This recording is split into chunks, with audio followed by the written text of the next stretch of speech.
Cody Dubstep here with Fix Your Face Radio. I'm sitting here with Avon and Boris, otherwise known as Sugarpill and Gladkill, going to the show tonight at the Agave here in Avon, Colorado. Tell me a little bit about your music background, like what were you guys listening to when you were growing up? You guys played any other instruments? I played in all sorts of bands when I was growing up. Like I played the bass. Yes. I played like orchestral upright bass, also like jazz bass, and played like punk bands and ska bands and metal bands and kind of like fusions of all of those. Did you guys participate in like band in high school and college a little bit? I was in orchestra. I wasn't in anything. Funny enough, I've got a similar background where I was in and out of bands of all types of genres, from singing to bass being my primary instrument, just like Evan. And I don't know, I've just been involved with music my entire life, and just like this is kind of what it culminated to.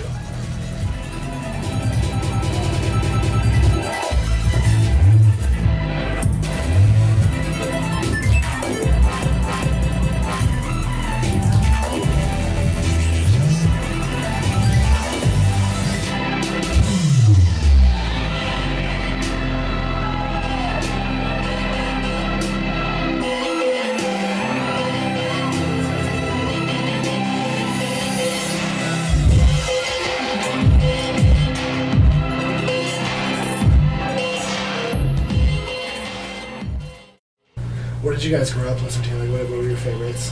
I went through a bunch of phases. I've had like my metal phase, my punk phase, my hip hop phase, and they never really went away. Just when I moved to another phase, I just like kept everything I had from that, but just looked like I was listening to a different type of music. I don't know. Really had a lot of stuff that I was listening to that I still listen to today, from like Deftones to Tool to like Opeth to old school hip hop to East Coast underground rap stuff. So how long have you guys been actually doing the bass music?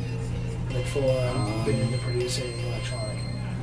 I would say like on the producing thing for like coming up on 3 years now. Yeah, got you.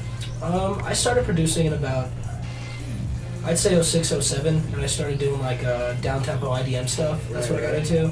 And then probably since like 2008, so probably like 3-4 years, I've been really trying to like merge the two sounds.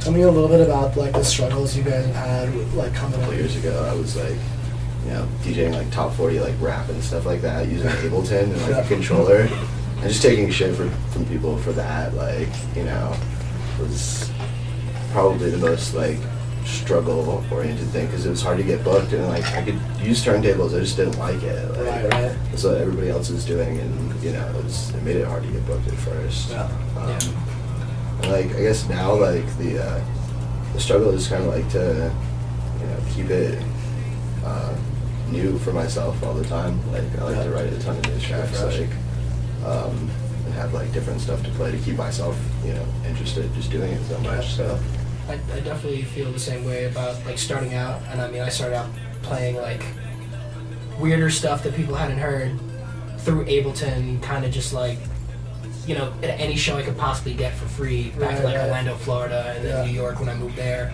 And it just sucks to like clear a room with music you really like and nobody really knows what you're doing. You're like, well, I'm gonna stick to my guns because I got 10 other people fighting for a slot to play the same music. I just want to play you guys something weird. I mean, I feel like the real struggle is now, kind of once I realized that people started listening to my music, that I'm not making it for myself anymore. The real struggle is to like keep, like to really forget that, because when you think that and you're trying to please people, that's kind of when you start losing integrity. And I'll catch myself doing that sometimes. I'll be like, well, I'll write a song that I know that, a similar song did well that I wrote previously, and it'll just frustrate the hell out of me. And I'll just be like, you know what, forget it. I'm just gonna write something all new, get totally weird, and those are the tracks that people like, not the ones where I try to like copy a formula.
All right, so I'm sure you guys have heard about the SOPA and the PIPA bills that are in Congress and the Senate right now.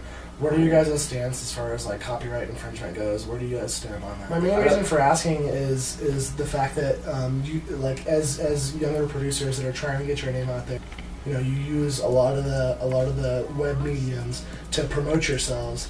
The same ones that these type of bills would put out a service like SoundCloud, YouTube, stuff like that. Anything that's user generated. So I wonder, like, where do the artists really stand on that?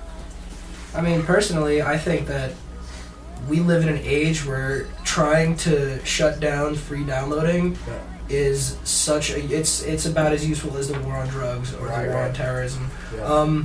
Like, you're not gonna stop every single. I mean, even if they can, you know, blacklist and automatically shut down websites and stuff, it's just you can't stop it completely. Yeah. And you might as well embrace the fact that if somebody's not gonna want to pay for product that they get for free, they're not gonna. Right. You might as well put your stuff out there. And I mean, it's more so like the new business model where it's like, give people the option to get it and to listen to it if they don't want to pay for it. Right. But also if they want to support you and if they feel like they can, want to, and they're willing to, give them the option to support you. Like, our main money making effort isn't selling albums anymore. It was at one point, you know, years upon years ago. But now you have to just do a million things to generate revenue, from the live shows to the licensing to the merchandise to, I don't know, in-store appearances and personalized Snuggies. I mean, whatever you want. But it's not as easy as it was one day when you could put out a $20 10-song CD and then sit back and, you know, platinum. Like, it just doesn't work. I mean, I think those bills are kind of like, they push the conversation to the forefront, and I think that's, you know, it's really a positive thing. Right. They are probably, I mean, I was listening to the news on the way up here, they're probably not going through in an election year when they're so popularly unpopular. Yep.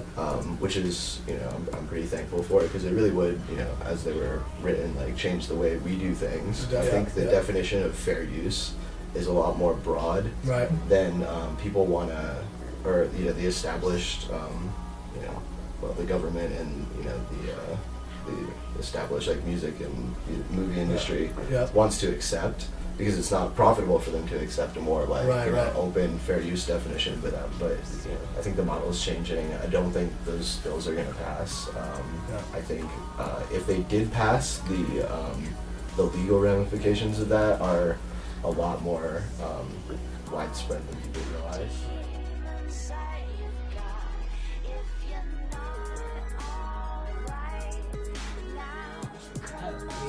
I mean, the internet isn't completely unregulated. You know, there's things that'll get shut down right away. But I mean, honestly, it's the last connecting, like, form of free speech we have, where you can connect to anybody around the world. You know, the whole global village concept, where it keeps you in the know about the entire world if you want to.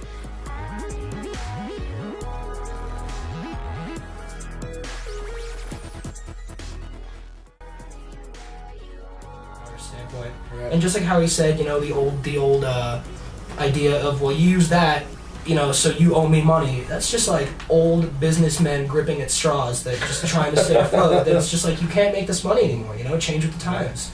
You can't go around suing like 13-year-old kids and their grandmas for downloading Pirates of the Caribbean. Like, it's not. You're not gonna make your money that way. You're just gonna get a lot of haters. So you guys listening to right now? You guys got any favorites? What you guys got loaded up on your iPods at the moment?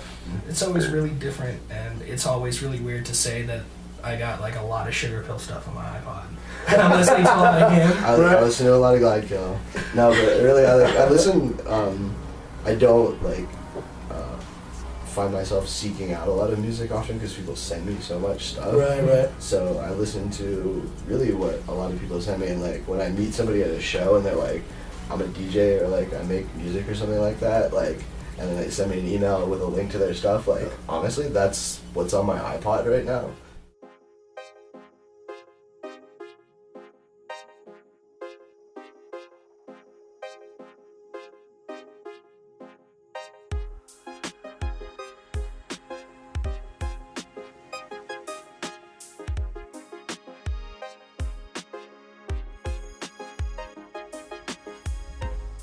So as far as like social media goes, what do you guys mainly use to promote yourselves? You know, across your as far as your web presence goes. I feel like it's, I mean, primarily, obviously, Facebook is one of the easiest ways to get across to so many people. It's important to realize that there's a lot of people getting their information from a lot of different places. Right. Of course, SoundCloud is also a really good way for people to hear your stuff, but also stuff that I haven't paid attention to, like Last.fm and these little smaller sites like Mixcloud and stuff. Right. Like, you can check stats, and that's bringing in steady fans too, even when I haven't even looked at that stuff for months. So I think the ultimate goal for me is to kind of take all those outlets and all those people scattered and kind of just bring them in and give them one place to go to, which would obviously be Gladkill.com. But you can't discredit all the other small or big outlets that will still consistently bring you fans. Yeah. Like, I get fans through Stumble Upon, because I submitted my stuff half a decade ago. Like, since I started doing the DJ thing, like, since I had like the name Sugarpill, I've had like a standing policy. I hear about a new social network, or if it's something that like I can get like an account and a username, I'll go make one and like, just do it immediately because you never know. Yeah, because why not? Because I mean, like SoundCloud, like for as big as it's gotten, like it's catering to a very specific group of people. Yeah. It's not very diverse actually. Like, but at the same time, it's huge. But it's huge for that, So it's essential to be on there if you're going to like a crowd of people. But like Mixcloud has a lot more like European stuff and like, other people on there that like when I put my mixes up there, like it's exposing it to a whole different like. Yeah, people have never heard your stuff before and wouldn't have otherwise because they don't visit the bigger. They chill on outlets. Mixcloud, and it's like they never go to SoundCloud. It's like you just got to be everywhere, and like that's the real, it's the real trick is to like try to be everywhere and like. It's not hard to do. It's just, Thank you, man. Thank you, man. Appreciate it. It's good kicking it with you. I'm so nervous.